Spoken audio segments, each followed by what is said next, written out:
Impact Family, impacting the world through healthy family. Selamat berjumpa saudara-saudara, apa kabar? Saya harap saudara semua dalam keadaan baik dan penuh kasih.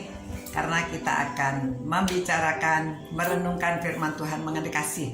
Kasih itu tidak cemburu.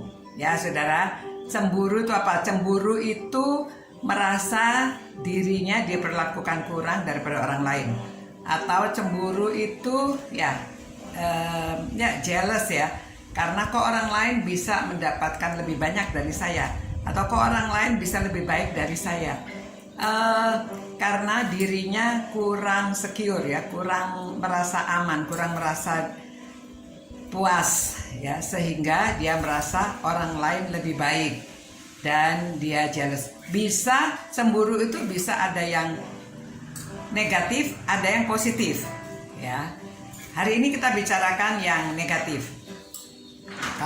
Kalau cemburu yang negatif, cemburu itu menyebabkan kita melakukan sesuatu yang tidak baik kepada orang lain karena merasa jealous ya, kenapa dia itu bisa mendapatkan sesuatu yang lebih baik dari dirinya.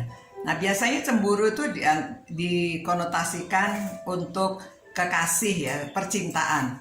Tapi cemburu itu tidak dalam percintaan saja. Kalau dalam percintaan sudah jelas ya, banyak cerita yang menceritakan karena cemburu orang bisa sampai melukai orang yang dicemburui, atau cemburu itu nanti bisa posesif ya, seperti kepada kekasihnya itu terus maunya dia sama dia, tidak boleh sama orang lain. Ini cemburu yang berlebihan.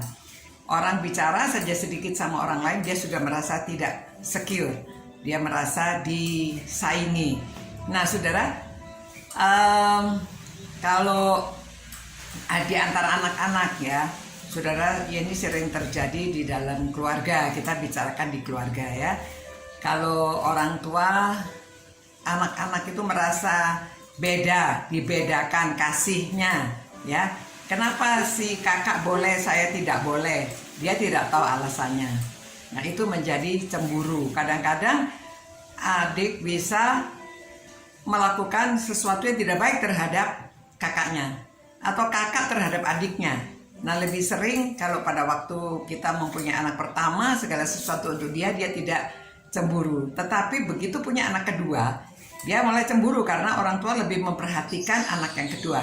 Itu sebabnya mesti hati-hati ya orang tua yang mempunyai anak yang kedua. Jadi harus yang pertama juga banyak dipeluk, banyak diajak berbicara, suruh mengasihi adiknya. Karena kalau dia cemburu itu tiba-tiba adiknya, ada saudara yang anak ya, tiba-tiba adiknya tuh ditarik dari tempat tidurnya. Aduh ya, menakutkan sekali. Nah, apalagi punya anak ketiga, jadi semuanya jealous. Yang besar, kok rasanya orang tuanya ini selalu memperhatikan yang paling kecil ya. Jadi mereka cemburu. Cemburu itu karena merasa dirinya kurang diperhatikan. Begitu juga suami istri ya. Kadang-kadang kalau suaminya itu bisa tidur pulas, dianya nggak bisa tidur, istrinya dia cemburu ya, kok dia bisa tidur pulas, aku nggak bisa tidur. Atau ya banyak hal ya, sepertinya suaminya keluar bekerja, dia di rumah melakukan pekerjaan, sibuk, capek, lalu nanti waktu suaminya pulang dia maunya, oh kamu yang ini ya, karena saya seharian sudah capek. Dia tidak tahu apa yang dikerjakan suaminya. Oke, nah saudara-saudara, itu cemburu yang negatif ya. Tapi cemburu itu bisa ada yang positif ya, karena memicu dia untuk melakukan yang lebih baik. Begitu. Nah saudara-saudara, kasih itu tidak cemburu harusnya. Jadi itu sebabnya kita berdoa supaya kita memiliki hati yang kasih ya. Namun ini bisa terjadi kepada siapa saja, kepada anak-anak, pada orang tua, pada laki, pada perempuan. Cemburu itu bisa terjadi. Itu sebabnya kita berdoa minta Tuhan memberikan kita yang kasih ya. Nanti besok kita bicarakan bagaimana mengatasi cemburu, lalu bagaimana cemburu yang positif ya, menjadikan kita lebih baik. Mari kita berdoa dan minta Tuhan memberi kita hati yang kasih. Tuhan, berilah kami hati yang kasih. Ya Roh Kudus, bekerjalah di dalam hati kami supaya kami itu memiliki kasih sehingga kami tidak mudah cemburu. Ya, dan biarlah kami dapat mengatasi hati yang kurang secure, supaya kami percaya penuh bahwa Tuhan mengasihi diri kami. Kami ini spesial. Terima kasih Tuhan, dalam nama Yesus Kristus kami berdoa dan mengucap syukur atas diri kami. Amin. Saudara-saudara, selamat malam. Ya, walaupun ini kelihatan rekamannya waktu siang, tetapi renungan ini dibawakan waktu malam. Jadi saudara, selamat malam.